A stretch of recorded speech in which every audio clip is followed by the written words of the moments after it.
اپنے آخری حج جو آپ نے کیا، پہلا اور آخری حج تھا، اس سے واپسی پر مکے سے مدینے آتے ہوئے خم نامی گاؤں میں آپ نے خطبہ دیا.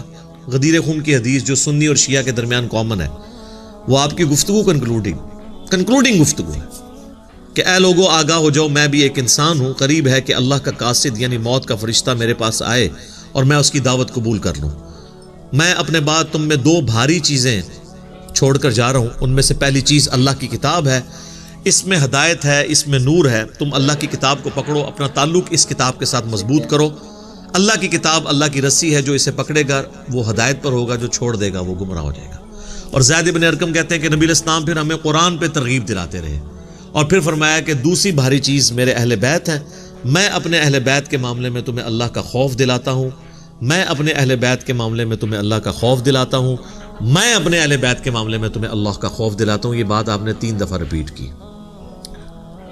تو یہ محمد اور آل محمد کا ذکر موجود ہے الحمدللہ. تو یہ انہوں نے کوئی غلط بات نہیں کی تھی کہ اس کے اوپر سیخ پا ہوتے ہیں. ہم بھی بات کہہ رہے ہیں کہ بریلوی، دیوبندی، اہل حدیث، سنی، شیعہ کی تفریق سے بلند ہو کر آپ اپنے آپ کو مسلمان کہیں.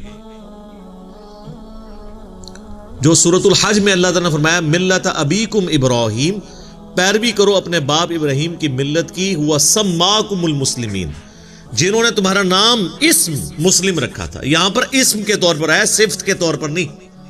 تمہارا نام انہوں نے مسلم رکھا تھا. من قبل وفی ھذا، اس قرآن کے نزول سے پہلے انہوں نے رکھا تھا اور اس قرآن میں اللہ نے تمہارا نام مسلم رکھ دیا.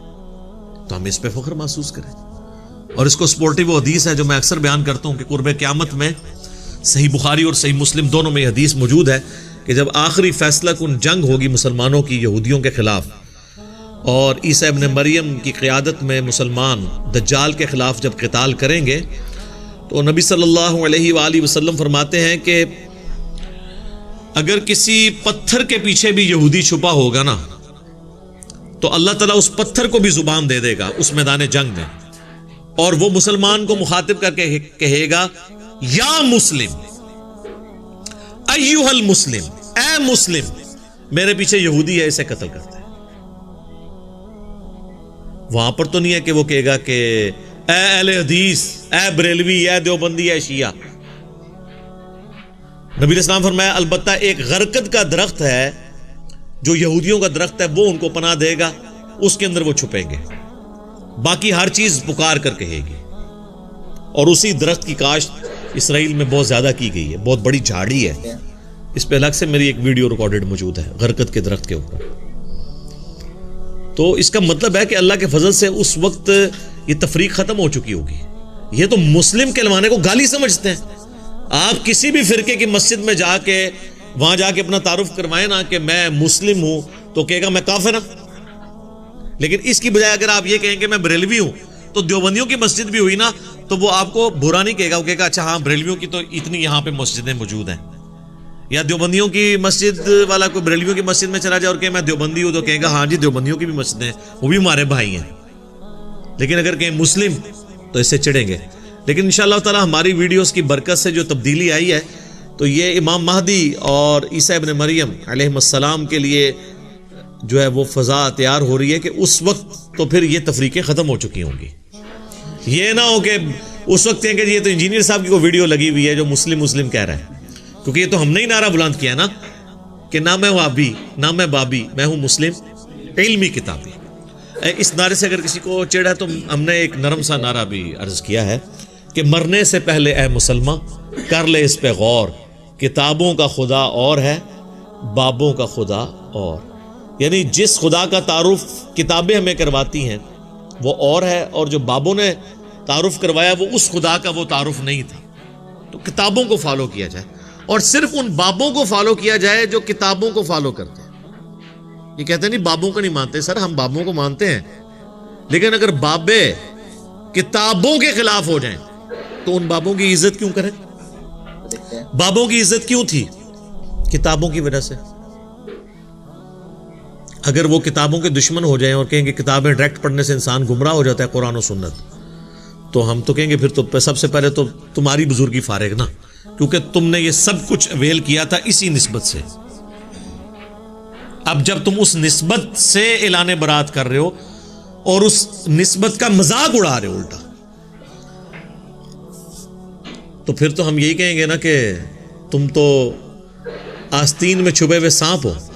دیکھتے ہیں وہ نقصان جو یہود و نصارہ نے اسلام کو پہنچانا تھا تم پہنچا رہے ہو.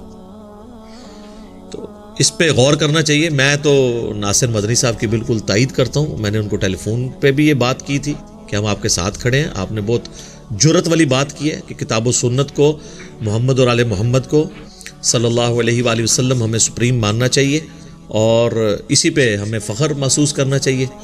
باقی رہ گیا یہ علماء کی گندی لینگویج، تو ان کے لیے تو میں ایک ہی حدیث بیان کروں گا جو صحیح بخاری اور صحیح مسلم دونوں میں موجود ہے کہ اللہ کے محبوب صلی اللہ علیہ وآلہ وسلم نے فرمایا منافق کی 4 نشانیاں ہیں، اگر ایک بھی پائی جائے تو وہ منافقت پہ ہے اور 4 پائی جائیں تو پکا منافق ہے. نمبر 1، وعدہ کرے تو توڑ دے.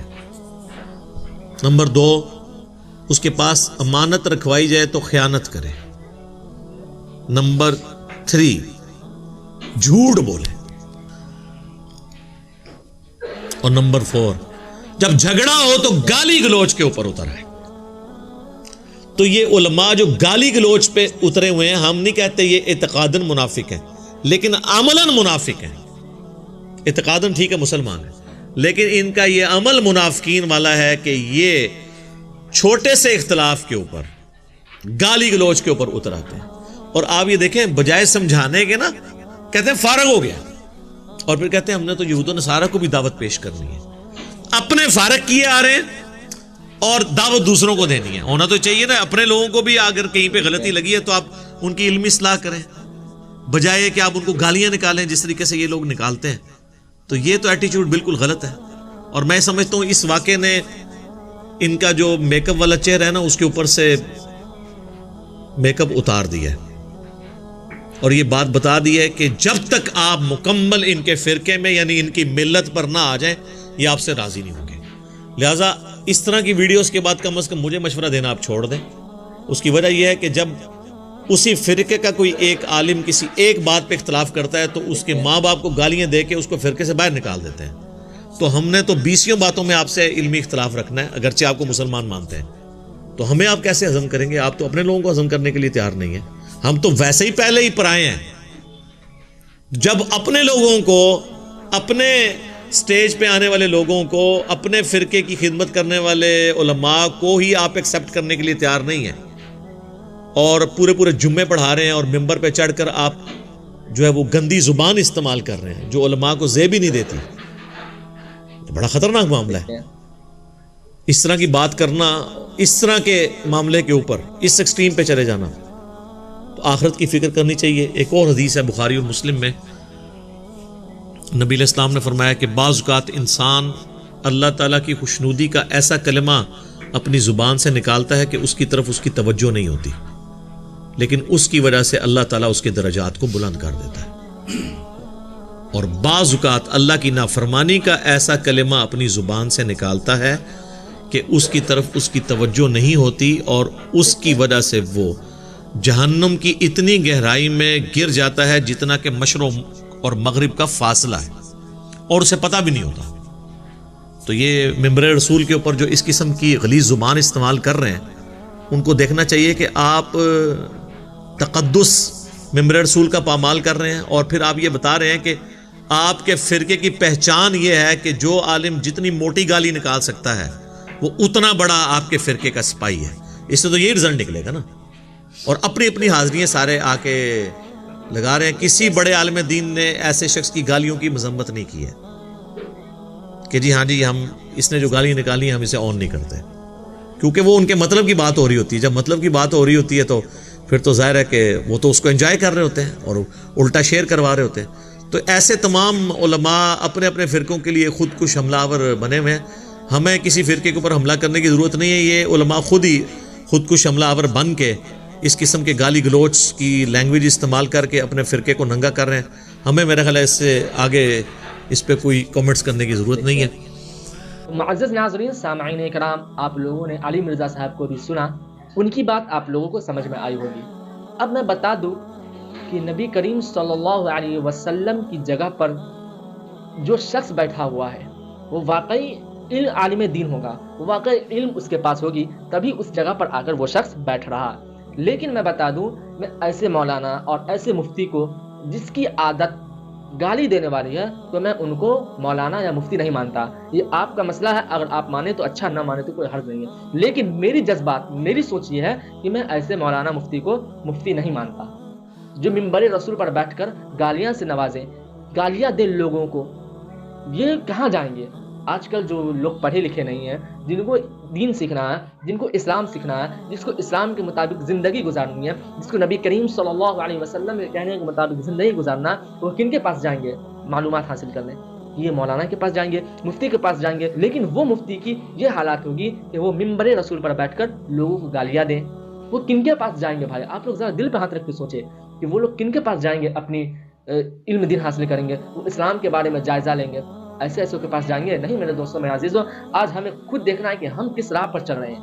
ہم تو غلط راستے پر نہیں چل رہے ہیں۔ فرقہ واریت سے اچھا ہوتا کہ آپ لوگوں کو اسلام کی دعوت دیتے، آپ لوگوں کو زندگی گزارنے کا صحیح طریقہ بتاتے، آپ لوگوں کو زندگی گزارنے کا صحیح راستہ دکھاتے، اہدنا الصراط المستقیم والا راستہ دکھاتے کہ اللہ سبحانہ وتعالیٰ نے جو قرآن مجید میں ارشاد فرمایا، کیوں فرمایا؟ کچھ تو ریزن ہوگا، تبھی تو قرآن مجید میں ذکر کیا اہدنا الصراط المستقیم، یہ سیدھے راستے کی ہدایت دے۔ لیکن ہم یہ صرف چیز نہیں بتائیں گے، ہمارا مقصد تو فرقہ واریت پھیلانا، دیوبندی بریلوی کرنا، اہل حدیث کرنا، تو ہمیں کیسے ہمارے دماغ میں سب چیز آئے گا؟ تو میں اللہ کے واسطے کہہ رہا ہوں کہ آپ لوگ ایسے مولاناؤں سے دور رہیں، اور یہ مولانا کے پاس ہماری ویڈیو پہنچ رہی ہے تو میں ہاتھ جوڑ کر ان سے بولتا ہوں کہ آپ ایسی بات نہ کریں، اور ذرا اسلام پر دھیان دیں، اس کو لوگوں تک اسلام کو پہنچائیں، اور پھر ملتے ہیں انشاءاللہ نیکسٹ ویڈیو میں۔ جب تک کے لیے